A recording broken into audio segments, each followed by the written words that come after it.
قرآن کی ایک آیت ہے، اللہ کہتا ہے کہ میں جب چاہوں کسی کو بھی سیدھے راستے پہ لگا سکتا ہوں۔ یقین میری ماں چھوٹا سا میں جب تھا تو بستر میں سونے سے پہلے کہتی تھی کہ ایک ہی دعا ہوتی تھی کہ اللہ میں سیدھے راستے پہ لگا۔ تو مجھے جو سیدھے راستہ بچپن میں اور بڑا بھی ہو رہا تھا، ٹین ایجر بھی، ہم سیدھے راستے کو بڑا بورنگ راستہ سمجھتے تھے۔ جو دوسرا راستہ تھا جو سیدھا نہیں تھا وہ بڑا اٹریکٹیو لگتا تھا، یعنی جو گلیمر کی ورلڈ تھی۔ اور مجھے اللہ نے موقع دیا، ہر قسم کی میں نے زندگی دیکھی، کرکٹ کی وجہ سے باہر بھی رہا، ساری دنیا ٹریول کی۔ تو میرا جو دین کی طرف آنا تھا وہ ایک ایسا سفر تھا جو کہ خود ہی اپنی زندگی کو دیکھ کے، دنیا دیکھ کے، جس کو ہم سمجھتے تھے بڑی گلیمرس ورلڈ ہے۔ مثلا آپ اگر فلمیں دیکھیں، آپ اور ہم جب شروع میں تھے ویسٹرن فلمیں دیکھتے تھے، جو سپورٹس ورلڈ کے اندر بھی، تو جو ہیروز تھے وہ سارے سیدھے راستے پہ نہیں تھے، وہ دوسرے راستے پہ تھے۔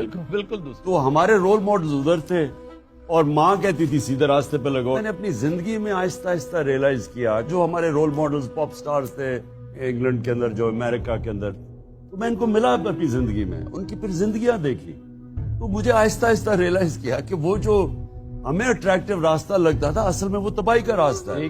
گھر اجڑ گئے، ڈرگ کلینکس میں خودکشیاں، یعنی وہ ہم تو زندگی میں جو دوزخ جو بربادی تھی وہ میں نے اپنی آنکھوں سے دیکھی اس گلیمر ورلڈ کی۔ اور پھر آہستہ آہستہ سمجھ آئی کہ اصل میں سیدھا راستہ تو وہ ہوتا ہے جو کہ اندر سے انسان کو سکون دیتا ہے، خوشی دیتا ہے، بھلے سے مشکل کیوں نہ ہو۔ مشکل دیکھیں جی، اصل میں سیدھا راستہ نبی صلی اللہ علیہ وسلم کا راستہ، وہ ہے سیدھا راستہ۔ اب تو اس کی راستہ دیکھنے کے لیے ان کی آپ زندگی پڑھیں یا ان کی زندگی کیا تھی، تو ان کی زندگی تو بڑی مشکل زندگی تھی، آسان زندگی تو نہیں تھی۔ ان کی زندگی میں تو مسلسل چیلنجز تھے، اور وہ یعنی جب اپنے عروج پہ پہنچے، میں یہ ساری اپنے بچوں کو بھی بتاتا ہوں، جو ان کو عروج تھا جب فتح مکہ ہو گئی، جب وہ آخری خطبے پہ گئے، تو آخری خطبے پہ لاکھ لوگ عرفات کے اوپر نیچے جمع ہوئے، بڑا زبردست خطبہ ہے ان کا، ہیومن رائٹس کا چارٹر ہے اگر آپ اس کو پڑھیں۔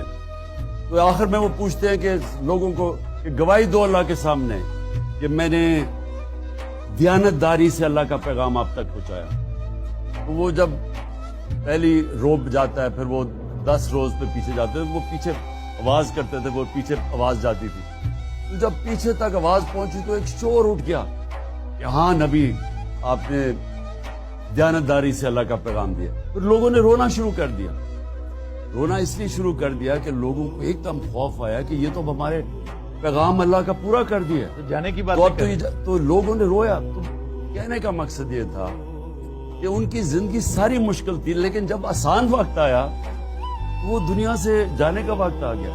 جب ہم آسان زندگی ڈھونڈتے ہیں اس میں عظمت نہیں ہے، عظمت اس زندگی میں ہے جو جد و جہد کا نام ہے، جو ان کی زندگی ہے۔